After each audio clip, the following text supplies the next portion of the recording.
I'm John Fox. I'm with the formerly SSL, now EAG, now some other name at Microsoft.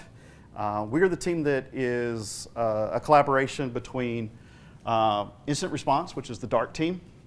I work more on the proactive side now, which is great, but also the compromise recovery team. So ISD, if you've ever heard that, if you've ever had the consultants, architects come in with a custom project from Industry Solutions, we are the security wing of that. And we are also the creators of a lot of code and really cool tools and things that are used during figuring out what happened, but also hardening of environments, whether that's cloud or on-prem or application specific, that's out there. I work primarily with the big 50 that's out there. Been in Microsoft now almost 10 years. Coming up one more month, got 10 years in under my belt. Before that, I was a professional trainer, if we want to call it that, for New Horizons. That's where I met a lot of folks who are here. So I did that for a good decade or so before I went back into the real world and left my position in a NOC working for a service provider and put on my, my Microsoft wings, if you will, for the last 25 years of things. So I'm going to talk about some password changes. I hate passwords. You shouldn't have them anyway. They're the source of all evil for the most part. But something that's taken some time to get to where it's at is an update to password policies, if you will, from a NIST perspective. So for those of you who may be GRC inclined and work in that world, that's the teams I talk with quite a bit, if there's not a CISO or a CTO, and because it's all about compliance. And what's at risk if we aren't compliant, or what's the fine, from an audit finding and whatnot. So what happened in July was something we've been waiting for a couple of years, for this ratification, to actually get it out there so people will actually pay attention to it more so than they did in the past. And if you're not familiar with the 863B, it's authenticators and authentication process and authorization processes that are built into pretty much how we do everything in the world of data. How do you get there? Who am I? And then what can I do for the most part? Passwords, like I said, need to go away, and they're kind of helping us with that message. So I'm just going to do there's a big 6 that happened with this release, and then I want to dive a little bit deeper into some of the details, not just those 6, but there is some very, very useful information in this giant publication. It will put you to sleep, but they did something different finally, and big kudos to NIST. One of the other projects I'm on right now, we're actually doing a FedRAMP High mapping for all the Azure services. I'm on that team. We're building that IP. So now if you're not sure if you're going to deploy something, like say an Azure function, if I want to be FedRAMP High, well, here's all the policies you need to apply. If you've ever looked at AZ Advertiser, it's a mess. It doesn't map to all the control IDs that are out there. So we're basically going back behind the engineering teams and making those mappings happen. So the big 6, and this is a little bit of a change from the way that they've positioned password guidance in the past. I might be oversimplifying it a little bit, and the good news is if you're taking pictures, you only have to take like 8 pictures for this. So the big one, and this is the one that is a major disruptor and is something we love, especially from compromise perspective, no more forced password changes, because it's the biggest driver of problems for your end users. It's also the biggest probably cost consumption from a help desk perspective, because someone got locked out, their password expired, all those things that go with it. Because I keep changing my password, I'm no longer making good passwords. Things like that. You get into really bad human type behaviors.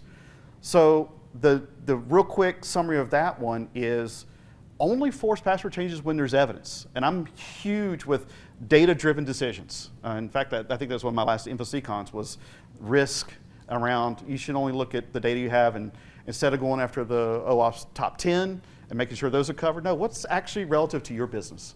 And focus on that, and whatnot. So that's a huge one. No longer force these things every 60 days, 90 days, 15 minutes, whatever it is. If there's a breach, if there's intelligence around that password or that hash has been exposed, now you have an event-driven response to get into. Then also, more emphasis on not just longer passwords, but making sure that all the technology that you are implementing can actually store long passwords. And that's been one of the big problems too. You get into some systems, I'll pick on RACF, where you can't put long values into that. So one of the things that NIST is saying now is not only get away from changing it so often, but when you do create a password, you're going to get more benefit by it, whatever the protocol or the algorithm happens to be in play, if you put a longer string into that. And with that, also make it something that's very friendly for the users themselves. Allow them to use their native language from a character set. That's a huge thing that gets added as well. But when it comes to these more complex passwords, then there's some user education that has to go into play. Passphrases, we've heard that. If you can't get rid of the password, well, then come up with a nice sentence, something that you would like to write out, and include those special characters like a space, because that does disrupt some of the tools that are out there. If you can't get to 64, then you should look at doing some other things, which I will talk about.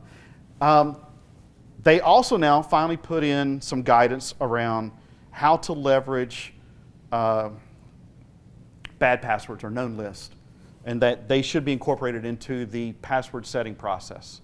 So there's all kinds of tools that are out there. We have ours, we have some that are cloud-based, we have some things that we incorporate on-prem. Of course, you have the password filter that you can go out there and deploy and wreck your directory if you want. Not only the known passwords or things that leak, but then things that are respective to your organization.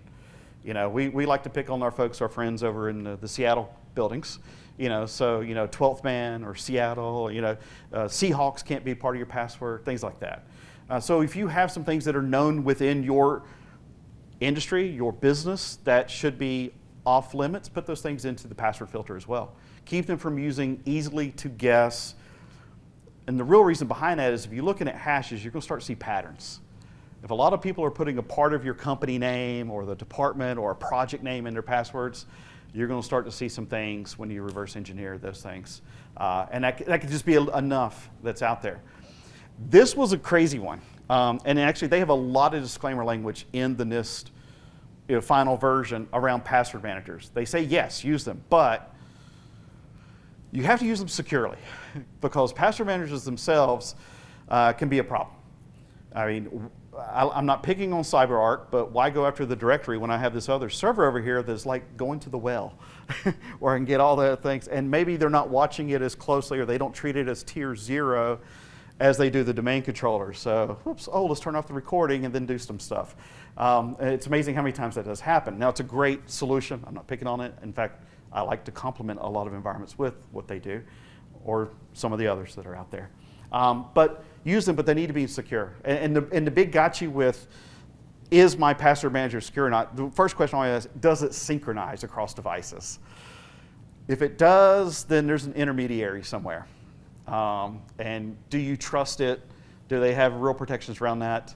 I'm a big fan of using portable apps and things that live only in existence, non-installables and whatnot, and my password manager is one of those as well. I can take my password manager with me everywhere, but it's confined to that little device, and it doesn't install, it doesn't have tools, it doesn't talk to the internet. It uses me and my biometrics to get into it. And something we've been preaching for a very, very long time, and finally people are starting to adhere to our new forced rules, if you're in the Azure world, MFA everywhere. There should be MFA on everything. And I know that gets into a really, really tough conversation when you're either wholly on-prem or you're in that hybrid space. My MFA solution may not work across all my environments. And where exactly do I want the MFA? And making sure that you're not MFAing your MFA, because that tends up happening quite a bit as well in a lot of environments that I've been in. So something that is strong, and there's actually from authenticator assurance levels, the AALs 1, 2, 3.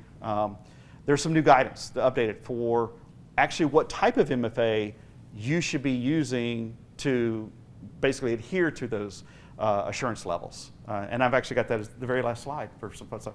And then my favorite, as I said, passwords are evil. Let's get rid of them. Not everybody wants to use Hello for Business or Windows Hello. I get it. It's okay. It's cumbersome. It's FIDO. but it's limited in what it can do. Let's be honest. It's not perfect by any means. And it only gets you so far in that equation of things. But there are other things and things that have been around a lot longer, like CACs. A lot of the environments I work with and customers that I work with are from a military or government perspective, and we have our USB keys, or we actually have CACs, that we have to plug in. Certificate-based authentication is passwordless. It's cumbersome, and even our internal Microsoft people for a while had to carry around, the badges, and they had like 7 or 8 badges, but depending on what environment or which laptop or SAW they were plugging them into, secure access workstations, for those who are curious about SAWs. So, some of the details to actually dive in for this. The character guidelines, which I really, really like, they do break down 2 separate approaches in the new standard for passwords, depending on whether or not you are doing a single factor or a multi-factor approach to whatever the solution happens to be. Because, like I said, MFA can't work everywhere. So if you are in a single factor presentation of a credential, then yeah, the minimum character set is 15 in the standard, but not for where MFA is in place. Let's not make the password the evil part that gets messed up. Let's keep it simple, because the real protection is on the fact that I am presenting that kind of as I can put my key in the door, but I can't turn it from like the MFA to fully unlock it. But that support for maximum length of 64, and then the character sets, all the RFC 20, as well as those things that are in ISO 10646. Give something that is easier for your users to use in their natural language. Now, you got to make sure the software that you may be using can support all that, which it might not. Good news is, from a directory perspective, if you're still doing Active Directory or you're doing things in Entra, however you want to say it, I don't care, EID, then we're good there. But the other thing, and people didn't realize how bad this was, and I know for all of us that, I'm not going to pick on the banks, but I love picking on banks because they're like my #1 customer. Like when you're creating passwords as a customer for them, every single one of them, if not all the other websites in the world, have this: must be so many characters, must start with this, must include this, must not include these things. You are giving all the breadcrumbs to the threat actors on what they can put into the tools to construct randomization or rainbow tables and whatnot to figure out or reverse hashes that might be out there. So get away from that. Doing this actually, and the research which is embedded within the standards, which is something I do like about the NIST standards, they point out who to blame, who did the research, and how they did the research, and who the groups were that they sampled, whatnot. But they proved with this that your passwords are worse when you have composition rules. So there's, again, a data-driven response, because there's evidence that shows that the passwords that were created where rules were in place were weaker, and the time to break or whatever was much less, because basically we revert to our human weaknesses and we try to create patterns and things that are no longer random, and it can be undone. So that's some really nice guidelines that get added to this. When it comes to where passwords do the most damage, it is the end user. It's not the security in the environment. It is what is going to potentially go bad. So those, again, the language, make it easy for the users. Don't require them to periodically change their passwords. Wait for something bad. Hopefully you've got the telemetry or the intelligence to know when that's happening and speeding things up, if you will. Remove hints and security questions. So this is something we changed internally at Microsoft. Yes, we still have a responsibility to put in some security answers. No, you put random generated passwords in those responses. You don't put in actual values. Yeah, someone's thinking over there. Incorporate the password managers, as I said, safely for that. And then when it comes to why your password is not good, the validation. I'm not saying we were perfect at this either, but it is proving. There's some updates that are coming in the next quarter. You need to give better explanation of why that password was rejected when a user's setting it. Was it because of it wasn't secure? That's great. Okay, what am I supposed to do? Give a clear reason why the password doesn't match. Put it up there. Their password matches a known compromised list, or something like that. And most of these tools that are out there have that ability for the reason why it flagged it or rejected it. So why not just pass that error message to the end user to let them know to do something just a little bit different. And the other big one, we all know about the various things that can be done with SIM swapping and all that. Get rid of anything from an MFA perspective that is based on PTSN, so the public telephone network. So just don't anymore. If someone is phoning a friend and all they have to hit is star for MFA, that's not secure by any means. A lot of people don't understand out of band and what actual security comes from this. It means, like, think of Kerberos, three-headed dog, but now we're dealing with actual devices that still play in that world of things. And it comes in two flavors. Either you're transferring the secret that shows up on your device to the input, or you're confirming a value that you put onto the out-of-band device to say, yeah, this is me. This reduces some of the phishing opportunities that are out there, and hopefully you're getting to a phishing resistant. The limits, I love these because, again, calling the help desk because I put it in wrong or incorrectly 3-5 times, you're beating me up, not actually protecting the environment as a user. So look for things that are robo or machine-oriented or script-oriented. So we use a very custom algorithm from Entra's side of things, where if you're putting bad passwords, you'll start to notice there's a variation of when you can retry that's out there, because we randomize between 300 and 3,600 seconds for when you can retry. We don't lock you out. We have that smart lockout protection. But the 100 attempts, and it's amazing how many default domain policies they look at, and you see 5, and then you're locked out for an hour, things like that. But risk-based adaptive, you have information about that flow that is occurring. IP address, trusted locations, if you want to go by that, geolocation, the timing of the patterns. This is end-user behavior analytics. A lot of things have that built in now and can be leveraged, and it should be, but also looking at something a little bit deeper, like metadata of the browser, if it is a browser-based authentication that's happening. And is that a known pattern or not? The crown jewel of the policy, or of the standard, is what is now given in the very end of the document almost. And it is updated threats and security considerations. Not only does it list what they are, so for those that are into threat modeling, hopefully it's everybody, for everything, it now has, for all the bad things that can happen with a password, not only how to recognize what this is that a pattern you see with theft? Is that a pattern you see with latent keys? Is that a pattern you see in side channel attacks? It actually gives guidance on how to mitigate every single one of these. If there's one thing to read out of the entire policy, standards, is go to the back, and I don't think it's even an appendix, but it's the largest section of the entire document. And this is something that can be used and actually look at what you're doing with passwords in the environment and take advantage of that.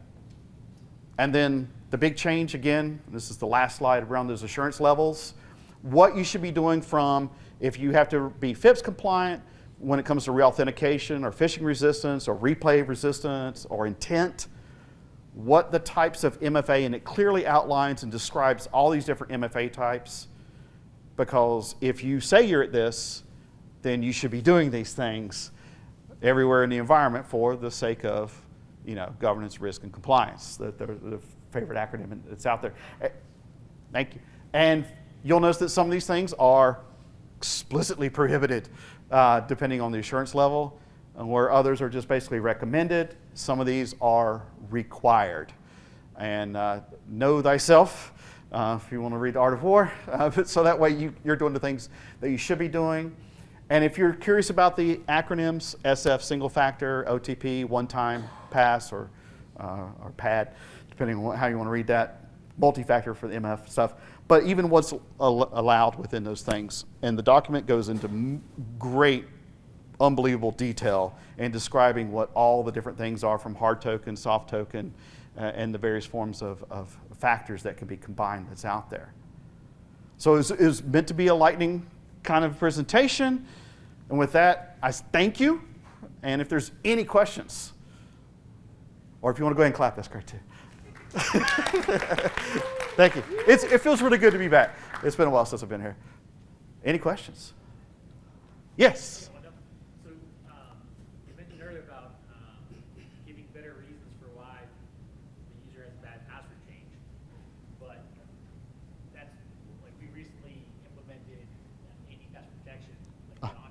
Yeah. And that's my biggest complaint, is it still gives you the generic. Do as we say, not as we do.